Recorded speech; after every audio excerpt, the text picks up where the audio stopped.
Halo Sobat WK, selamat siang Sobat WK, sahabat Warta Kota dan juga Tribuners dimanapun berada. Pada siang hari ini kita mau podcast lagi nih.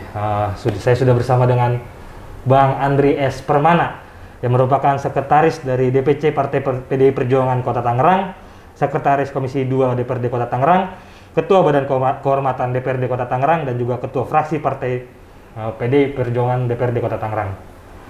Siang hari ini, selamat siang Bang Andri, sehat Bang Andri? Siang, Bang Gilbert. Alhamdulillah, puji Tuhan. Bang Andri, kita mau sedikit ngobrol tentang PDI Perjuangan, khususnya di kota sebagai anggota pemilik partai yang terbanyak di DPRD Kota Tangerang ya, ada 10 anggota DPRD Kota Tangerang yang dari PDI Perjuangan. Bang Andri, di pemilu 2019, 10 anggota DPRD Kota Tangerang itu dari PDI Perjuangan. Di 3 tahun ini, iya. Berarti buka Bang. Ulang lagi ya? Terus saya bisa diedit. Buka aja. Bisa. Bang Andri buka juga katanya? Nanti saya buka, pas saya mau ngomong. Iya Bang Andri, 10 anggota DPRD Kota Tangerang itu berasal dari Partai PDI Perjuangan. Sejak dari tahun 2019 lalu. Nah, 3 tahun ini Bang Andri, seperti apa Bang Andri dari PDI Perjuangan sendiri melihat perkembangan dan kondisi Kota Tangerang hingga di awal tahun 2022 ini Bang Andri? Bisa dijelaskan Bang Andri? Ya, terima kasih Bang Gilbert. Izin buka masker ya? Ya. Jadi, semua yang terlibat di proses produksi ini sudah di swab antigen dan hasilnya negatif. Yang pertama saya mau ucapkan beribu-ribu terima kasih kepada seluruh rakyat Kota Tangerang karena pada pemilu yang lalu di tahun 2019 telah mempercayakan aspirasi politiknya kepada kami PDI Perjuangan, dan kami yakinkan bahwa aspirasi politik saudara-saudaraku sekalian yang kemarin mempercayakan kepada PDI Perjuangan akan tetap kami kawal dan akan tetap kami perjuangkan sampai nanti kita ketemu di pemilu 2024, dan saya yakin dan percaya aspirasi Bapak Ibu sekalian, saudara-saudaraku yang kemarin mempercayakan aspirasi kepada PDI Perjuangan tidak akan pernah kami sia-siakan. Nah, Bang Gilbert, dalam perjalanan kita ya sebagai partai pemenang di Kota Tangerang, akhirnya ada beberapa pendekatan yang kita coba lakukan dalam menganalisa bagaimana sih kondisi politik, kondisi sosial, kondisi ekonomi di Kota Tangerang.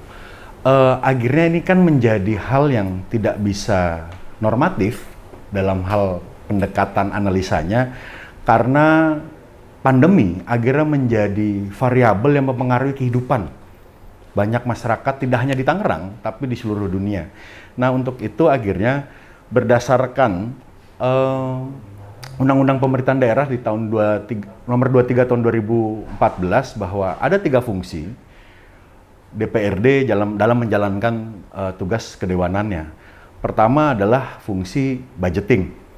Dari awal kami bertugas menjabat di tahun 2019, kita melakukan kerja penganggaran untuk APBD 2020. Kita memang titik beratkan kepada hal-hal yang memang berkaitan dengan kesejahteraan rakyat. Itu yang menjadi amanah target pencapaian indikator makro pemerintahan Pak Arief Wismansyah dan Haji Sarudin di RPJMD beliau.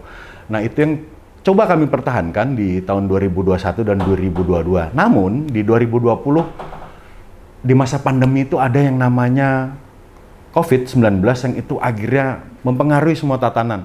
Akhirnya hari ini masyarakat Kota Tangerang mau nggak mau beradaptasi dengan kondisi itu.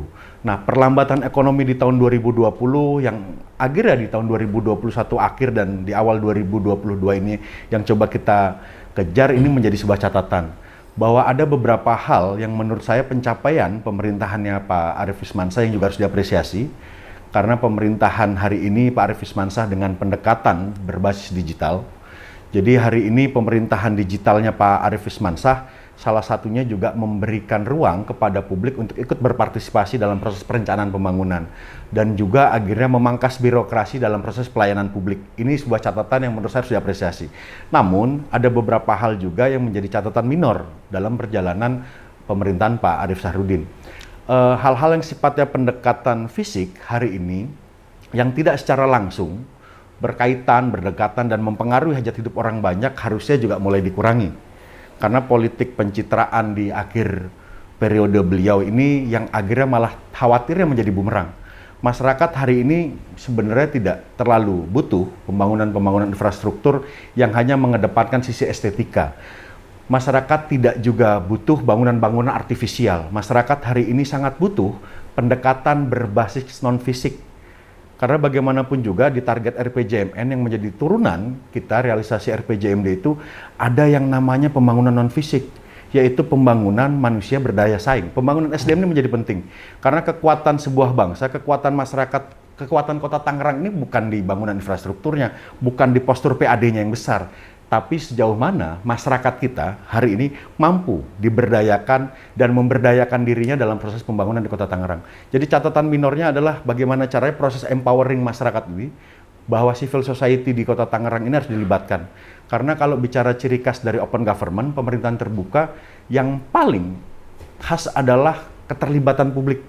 Ini yang menurut saya harus ada pendekatan yang lebih lah di pemerintahannya Pak Arief. Walaupun sudah mulai diinisiasi, dan yang paling krusial bagi saya percepatan ekonomi di masa pandemi ini menjadi catatan paling krusial yang harus segera dikejar sama pemerintah Kota Tangerang. Siap, Bang Andri.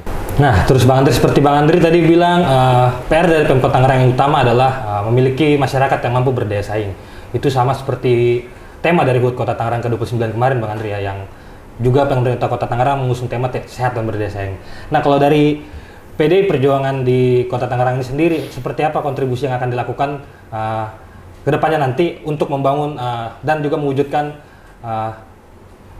yang harus dilakukan oleh Pemkot Tangerang untuk menciptakan masyarakat yang mampu sehat dan berdaya saing? Seperti apa, Bang Andri? Jadi gini, Bang Gilbert, fungsi partai politik itu kan salah satunya adalah sarana perjuangan rakyat ya. Bagaimana caranya partai politik sebagai sebuah wadah menghimpun aspirasi sebagai sarana untuk memperjuangkan aspirasi masyarakat, bahwa akhirnya masyarakat yang mempercayakan aspirasi kepada partai politik bisa mendapatkan hidup yang lebih layak dan segala macam. Tapi juga ada fungsi partai politik sebagai wahana untuk melakukan edukasi kepada masyarakat. Nah, hari ini PDI Perjuangan hadir di Kota Tangerang akan memenuhi aspek itu. Yang pertama adalah bahwa salah satu elemen partai politik adalah legislatif. Kami 10 orang di DPRD, kebetulan, dan terima kasih atas kepercayaannya masyarakat Kota Tangerang, PDI Perjuangan dipercaya sebagai partai pemenang. Hari ini Ketua DPC kami, Bapak Gatot Wibowo SIP MIP, menduduki jabatan sebagai Ketua DPRD. Ini kan juga bagi saya sebuah blessing, sebuah anugerah bahwa perjuangan untuk memperjuangkan apa yang menjadi aspirasi masyarakat harusnya bisa lebih mudah karena kita punya Ketua DPRD. Nah, PDI Perjuangan hadir, salah satu instrumennya adalah kami di DPRD dengan mengawal aspirasi-aspirasi masyarakat itu tadi. Jadi kalau dasar aturan itu kan di Permendagri 86 2017 ada 3 aspek pendekatan, ada aspek pendekatan teknokratis yaitu milik teman-teman eksekutif, ada aspek pendekatan aspiratif itu yang salah satunya kami miliki selain musrenbang. Jadi selain musrenbang, aspek pendekatan aspiratif itu adanya di anggota DPRD melalui pokok-pokok pikiran anggota DPRD. Nah, melalui itu kami pada saat melakukan reses 10 anggota DPRD turun langsung ke masyarakat, kita melakukan belusukan dan kita melakukan cek langsung ke lapangan apa yang menjadi kebutuhan, permasalahan dan aspirasi masyarakat itu yang kami bawa. Untuk akhirnya kami perjuangkan melalui pendekatan berikutnya, yaitu pendekatan politis. Karena produk APBD sebagai sebuah produk politik itu yang nanti kami bahas dari DPRD bersama dengan eksekutif. Itu salah satu hal yang hari ini PDI Perjuangan hadir memberikan kontribusi di Kota Tangerang apa sih ya melalui legislatifnya. Terus yang kedua, kami punya pengurus itu sampai di tingkatan ranting, Mas, dan anak ranting, tingkatan kelurahan dan RW. Hari ini akhirnya kader-kader PDI Perjuangan sudah hadir sampai di level RW. Itu yang akhirnya memudahkan kami untuk bisa memotret permasalahan sampai di level terkecil, yaitu lingkungan di tingkatan RW. Ini yang membuat kami akhirnya semakin cepat dan semakin dekat dengan permasalahan. Itu yang nanti akan kami bawa di DPRD dan kita akan tugaskan ke teman-teman di masing-masing komisi untuk segera diselesaikan. Jadi memang ada pendekatan politis, partai politik hadir di sana. Bahwa kita menjadi sebuah kanal masyarakat untuk menyampaikan aspirasinya agar bisa segera dibuat sebagai sebuah kebijakan yang menyelesaikan permasalahan di Kota Tangerang. Berarti ya seperti tadi Bang Andri bilang, sampai di tingkat lingkungan tetangga pun berarti ya PDI Perjuangan sudah hadir di masyarakat, Bang Andri ya. Siap, Bang Andri. Untuk selanjutnya Bang Andri, di pemilu 2024 Bang Andri, bagaimana cara atau strategi dari PDI Perjuangan? Apakah sudah menetapkan calon-calon sebagai nanti menjadi caleg di pemilu 2024 nanti dengan mengetahui permasalahan di masyarakat hingga ke lingkungan tingkat RT RW? Apakah sudah ada rencana atau strategi yang sudah ditetapkan hingga tahun 2024 nanti, Bang Andri? Oke, jadi yang pertama, rekrutmen itu adalah 70% pekerjaan. Jadi saat kita mampu melakukan rekrutmen, kita mampu akhirnya merekrut kader-kader yang baik, itu 70% pekerjaan selesai lah. Tinggal 30% pekerjaannya akhirnya kita melakukan kaderisasi dan sebagainya dan sebagainya. Dan PDI Perjuangan hari ini sebagai partai, satu-satunya partai di Indonesia yang mendapatkan sertifikasi ISO terkait pengelolaan manajemen kepartaian. Jadi kalau terkait masalah prosedur, mekanisme, rekrutmen caleg dan segala macam, PDI Perjuangan menjadi partai yang lebih matang. Kami sudah berpengalaman mengelola pemenangan. Jadi sebelum sampai perdebatan, gimana sih proses rekrutmennya, sampai sistem pemilu pun, PDI Perjuangan sudah partai yang paling matang. Kita pernah memenangkan pemilu berbasis suara terbanyak, begitupun juga kita pernah memenangkan pemilu berbasis proporsional terbuka. Jadi di 99 hari itu masih nyoblos partainya, kita bisa menang. Dan begitu era di mana pemilihan dengan suara terbanyak, PDI Perjuangan alhamdulillah dipercaya oleh masyarakat menang 2 kali. Jadi ini membuktikan bahwa PDI Perjuangan adalah partai politik yang memang matang dan settle secara mekanisme dan manajemen organisasi. Jadi kita punya mekanisme internal, proses penjaringan. Hari ini kita sedang dalam proses monitoring, kita sedang dalam proses melakukan pemetaan terhadap figur-figur yang nantinya bisa juga terlibat dan dilibatkan dalam proses pemenangan partai melalui pemilihan legislatif ke depan. Jadi baru sampai pada tahapan kita melakukan monitoring. Oke, siap, Bang Andri. Untuk selanjutnya Bang Andri, pertanyaan dari strategi dan kebijakan yang ditetapkan oleh Partai PDI Perjuangan terkait dengan pemilu 2024 nanti. Pastinya dari PDI Perjuangan sebagai partai pemenang suara terbanyak di pemilu 2019 lalu ingin mengulangi kesuksesan di 2024 nanti. Apakah sudah ada strategi dan kebijakan yang ditetapkan dari PDI Perjuangan ke depannya, Bang Andri? PDI Perjuangan adalah partai yang memang secara fatsun kita beruntung, kami beruntung, kita punya Ketua Umum Ibu Hajah Megawati Soekarno Putri yang menjaga PDI Perjuangan tetap pada rel ideologinya. Kita beruntung, kami beruntung punya Sekretaris Jenderal yang matang secara organisasi, yang bisa membawa PDI Perjuangan sebagai partai politik yang kuat secara akar tradisional dan kulturalnya, tapi menjadi modern saat berbicara manajemen organisasinya.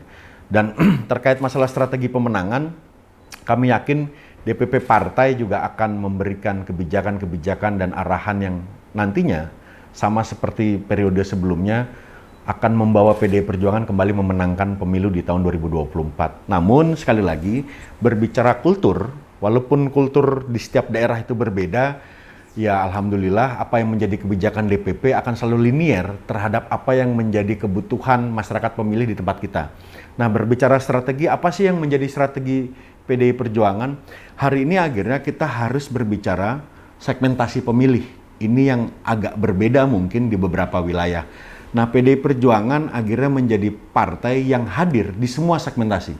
Berbicara basis gender. Hari ini PDI Perjuangan dari 6 anggota DPRD perempuan di Kota Tangerang, 4 dari PDI Perjuangan. Jadi saat berbicara isu gender, PDI Perjuangan masih menjadi yang terdepan memperjuangkan isu gender. Terus yang kedua, berbicara segmentasi berbasis profesi, hari ini anggota DPRD Kota Tangerang diwakili dan mewakili segmentasi profesi dari berbagai macam kalangan profesi. Dan yang paling penting adalah berbicara segmentasi berbasis usia. Hari ini Ketua DPC PDI Perjuangan umurnya baru 40 tahun, 41 tahun. Sekretaris DPC-nya umurnya 35 tahun. Bahwa partai ini bisa memenangkan pertempuran, karena kemarin di 2019 komposisi pimpinan partainya masih sama, ketuanya masih Mas Gatot dan saya sekretarisnya. Di usia yang muda di hari itu, saya dan Mas Gatot, alhamdulillah berkat dukungan seluruh kader dan simpatisan PDI Perjuangan mampu memenangkan pertempuran pemilu 2019. Dan hari ini kami yakin energi muda yang ada di PDI Perjuangan Kota Tangerang, didukung oleh masyarakat Kota Tangerang, kami yakin kita akan mampu memenangkan pemilu di tahun 2024. Itu juga berkat doa dan dukungan dari masyarakat Kota Tangerang pada umumnya. Tadi seperti Bang Andri bilang, masih muda dari susunan keanggotaan dari PDI Perjuangan ini. Dan di era saat ini nggak bisa dipungkiri bahwa era milenial juga sangat-sangat berpengaruh pada saat nanti pemilihan suara.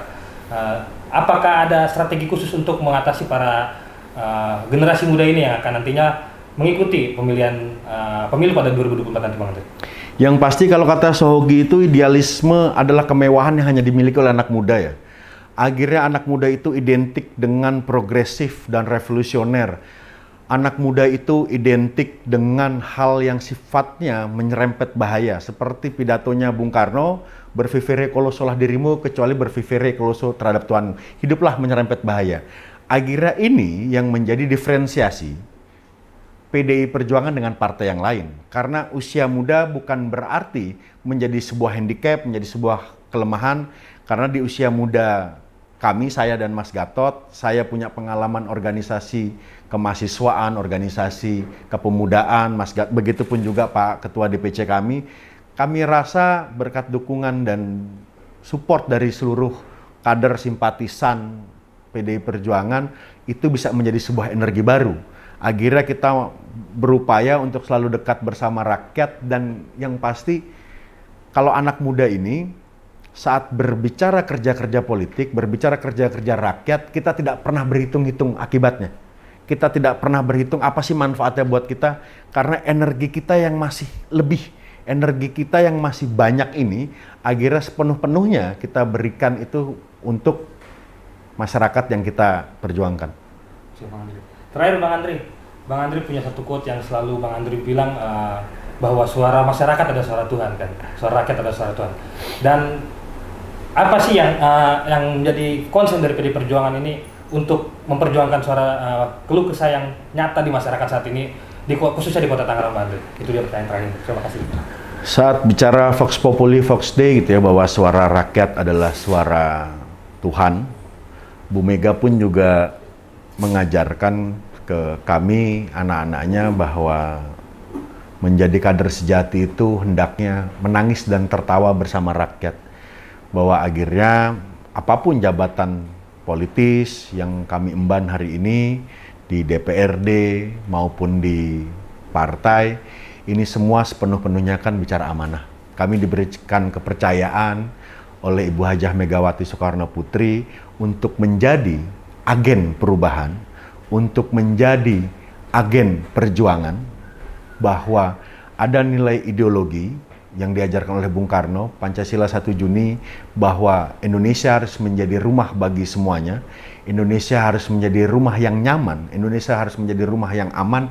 Itu yang menjadi platform perjuangan kami, itu yang menjadi fatsun perjuangan kami, dan itu yang akhirnya menjadi selah orde menggerakkan kekuatan partai untuk kami selalu berkhidmat, untuk kami selalu berkomitmen, dan untuk kami selalu bersama-sama masyarakat. Dan kita, kader PD Perjuangan, kenapa selalu konsisten? Saya misalnya di beberapa momen masuk ke dalam selokan segala macam, sampai kemarin saya ngajak beberapa teman-teman untuk sosial eksperimen, kita naik angkot. Kemarin akhirnya kita sama-sama mengkritisi kebijakan rekayasa lalu lintas. Kemarin kita juga support teman-teman e-sport agar bisa terlibat dalam Porprov. Itu sepenuh-penuhnya karena itu adalah suara masyarakat. Itu adalah suara teman-teman juga, adalah suara masyarakat yang harus kami perjuangkan, karena kami sedang diberikan kepercayaan oleh Bu Mega untuk memperjuangkan suara-suara itu. Siapa yang harus diperjuangkan? Suara-suara yang senyap, suara-suara yang tidak terdengar, dan suara-suara yang selama ini termarginalkan, itu menjadi bagian suara yang sangat bising di telinga kami, dan untuk bisa tetap kami perjuangkan agar bisa didengar oleh para pengambil kebijakan. Baik, untuk saat ini sahabat Warta Kota, demikian bincang-bincang podcast bersama Bang Andri. Terima kasih banyak Bang Andri, sehat selalu Bang Andri. Sehat-sehat.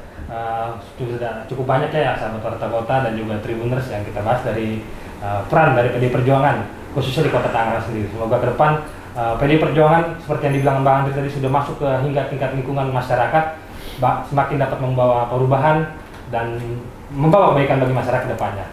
Selamat siang dan terima kasih. Mereka.